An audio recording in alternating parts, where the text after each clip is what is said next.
We have a couple questions from Tim Brady and Dan Sheeby. I hope I pronounced your name right, Dan. Sorry if I didn't. I hate doing that, especially as I was a school teacher in the past. What are your thoughts on the 2011 Kawasaki ZX10? Well, I cannot talk to you in regards to personal experience on riding the bike. However, I have worked with and tuned six now for various riders in terms of ability level at track days through to just generic street use. So let's start with the chassis overall. I have the good fortune of knowing Curtis Adams, who was involved quite a lot in the development of that bike and who is himself quite a well-known racer from the Willow Springs Race Club. But for those who can go back through some AMA records, a profoundly successful motorcycle rider and an extremely talented tester. So Curtis gave me some heads up on what was going on with that bike, and now having seen the bike and worked on the bike, it's pretty special.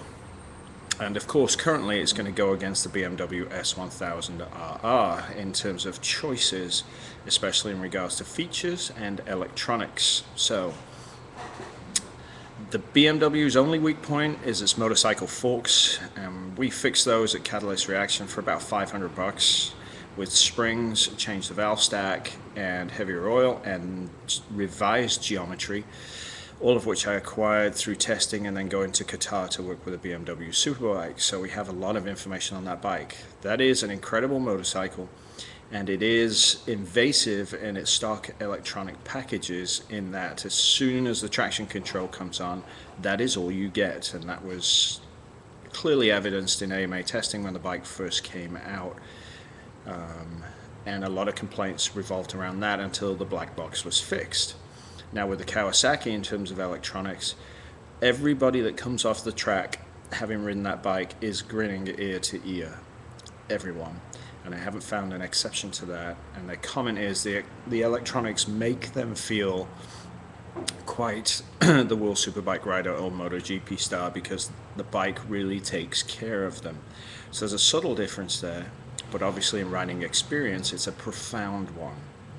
Now in terms of suspension, we talked about the BMW forks being the only weak part of that bike. The shock is actually a very, very good unit. And in terms of the Kawasaki, it's the other way around. The forks are excellent, and the shock, unfortunately, is woefully short of valving on the rebound side. It's not an easy fix either.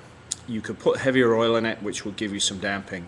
But again, then you're looking at an oil service, the shock has to come off the bike, etc., etc., etc. So we haven't had one yet to take apart and take a look at the shim stack and find out why there's no rebound. But in general, that shock, the rebound has to go all the way to the stop and then back it off one click and call it good at that point.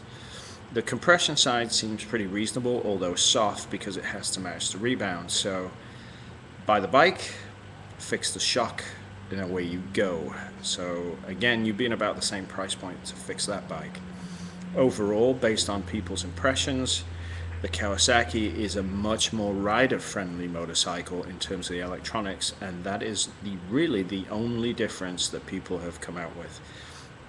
As always with motorcycles, as there's such an emotional connection to us, some people ride the BMW and are done, finished. They immediately sell what they have and they go get it. Others ride the Kawasaki and do the same thing, even if they ride the BMW and Kawasaki back to back, and that is their bike. And that's the beauty of what we do here in this particular sport. We are very strongly connected to the motorcycles that we own. So there's your short list. If you buy the Beamer, fix the forks. If you buy the Kawasaki, fix the shock. But in both instances, they're both superb motorcycles. And really what we're getting these days to ride around on, even on the street, is just staggering in terms of its engineering. So thank you both for your questions. If you have questions for me, please send them through Facebook to Dave Moss Tuning. Thanks a lot.